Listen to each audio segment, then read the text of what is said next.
এবারে বাবা lemon pepper chicken করবে, তো তার জন্য এখানে চিকেনের পিসগুলো ধুয়ে রাখা রয়েছে। আর এখানে আদা রসুন পেস্ট, একটা গোটা পাতিলেবু 4 টুকরো করে রাখা, এখানে 200 গ্রাম টক দই নিয়ে নিয়েছে, আর এখানে গোলমরিচ গুঁড়ো রয়েছে। দইটাকে এবার একটু ফেটিয়ে নিচ্ছে। এবার ফেটিয়ে নেওয়া দইতে মাংসগুলো সব দিয়ে দিয়েছে, দিয়ে দইয়ের সাথে মাংস ভালো করে মাখিয়ে নিচ্ছে। এবার এতে ওই রসুন পেস্ট দিয়ে দিচ্ছে, এতে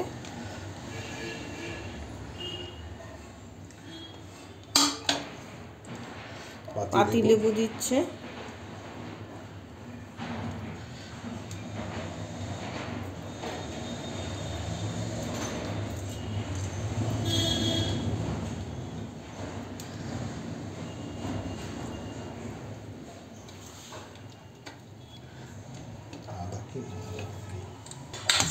সবটা এবার ভালোভাবে মিশিয়ে নিচ্ছে। 3 টুকরো পাতিলেবু দিয়ে দিল।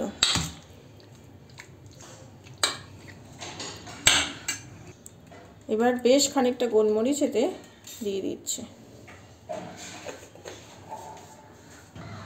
1 চামচ চিনি দিচ্ছে, 1 চামচের একটু বেশি, পরিমাণ মতো নুন, আটকে না যায়, আর একটু তেল দিচ্ছে যাতে আটকে না যায়।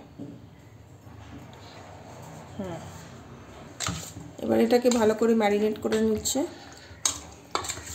সারা রাত্রে ফ্রিজে থাকবে। আচ্ছা, সারা রাত্রি রেখে দেবে তো ফ্রিজে?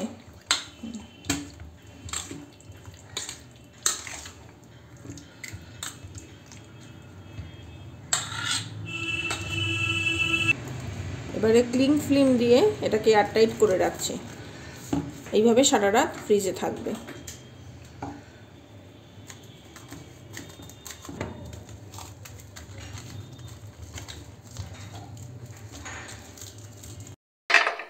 গ্যাসটাকে অন করলাম।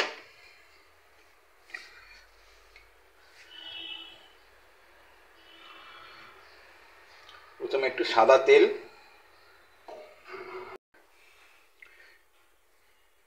তার সঙ্গে একটু মাখন দেওয়া হলো, দারচিনি, শুকনো এলাচ, লবঙ্গ দেওয়া হলো আপাতত। এবার মাংসটাকে একটু কুক করে নেওয়া হচ্ছে।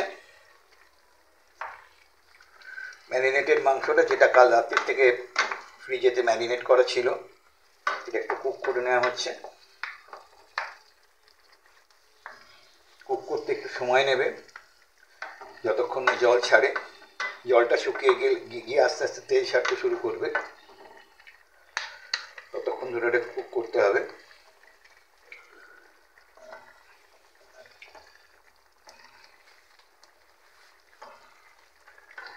আপনারা দেখতেই পাচ্ছেন এটা আস্তে আস্তে কুক হয়ে যাচ্ছে।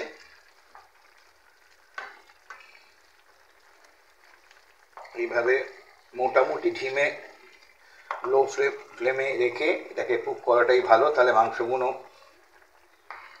সেদ্ধ হবে, নরম হবে। আপাতত এটা কুক হতে দিচ্ছি।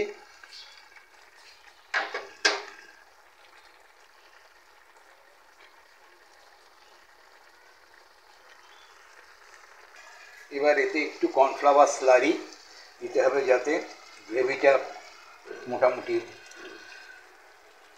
ঠিক হয়। আর কিছু করার নেই, ম্যারিনেশনের মধ্যে সব দেওয়া ছিল, তাতেই রান্নাটা ভালোভাবে হয়ে যায়।